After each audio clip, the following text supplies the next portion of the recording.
B Ed degree নিয়েও চাকরি মেলেনি, তাতে অবশ্য থেমে থাকেনি রানাঘাটের পূজা গোপ। সাজানো গোছানো ঠেলা নিয়ে বেরিয়ে পড়েছেন ফুচকা বিক্রি করতে। রানাঘাটের পূজা এখন বিএড ফুচকা দিদি নামে বেশ জনপ্রিয়।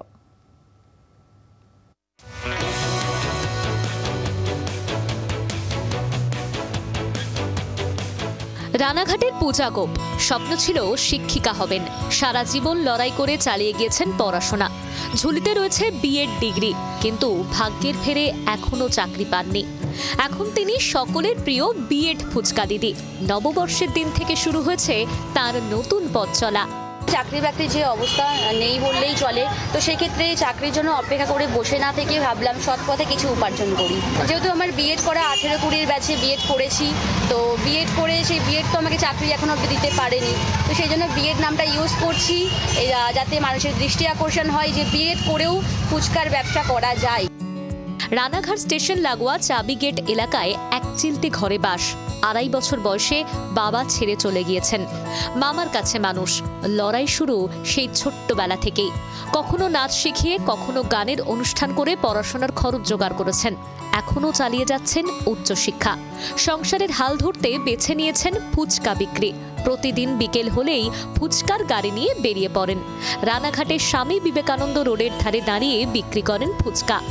2.5 বছর বয়স থেকে বাবা যখন নেই, মামা বাড়িতে থাকি, তো মামা আমাকে ক্লাস 8 অবধি পড়াশোনা করিয়েছেন। করানোর পরে মামা বললেন আমার দ্বারা সম্ভব নয়, তো সেই জন্যই ভাবলাম নাচ শেখানো শুরু করলাম। যেহেতু মামা নাচ শিখিয়েছিলেন ছোটোবেলায়, কলেজ কমপ্লিট করলাম। করার পরে মনে হলো যে এবার একটু হায়ার স্টাডি করবো, এবং হায়ার স্টাডি করার জন্য আমার অর্থের আরও বেশি প্রয়োজন।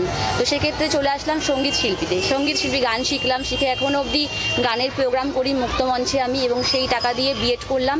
আর বর্তমানে ডিএলএড আমার 2nd ইয়ার চলছে। লড়াই সহজ ছিল না পূজার মায়ের জন্যও।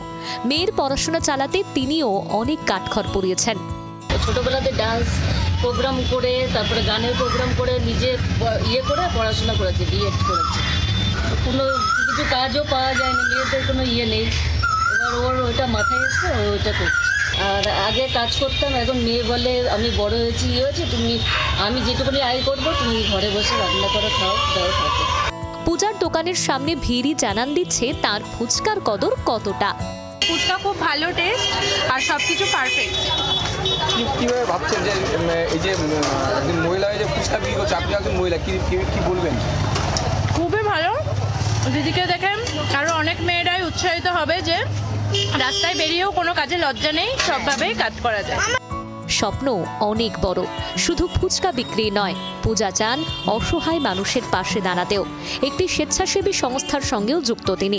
সৎ পথে থেকে ফুচকা বিক্রি করেই স্বপ্ন পূরণের পথে এগিয়ে যেতে চান পূজা। বিশ্বজিৎ মিত্র রিপোর্ট, জি 24 ঘন্টা। বাংলার আওয়াজ, বাঙালির আবেগ, জি 24 ঘন্টা।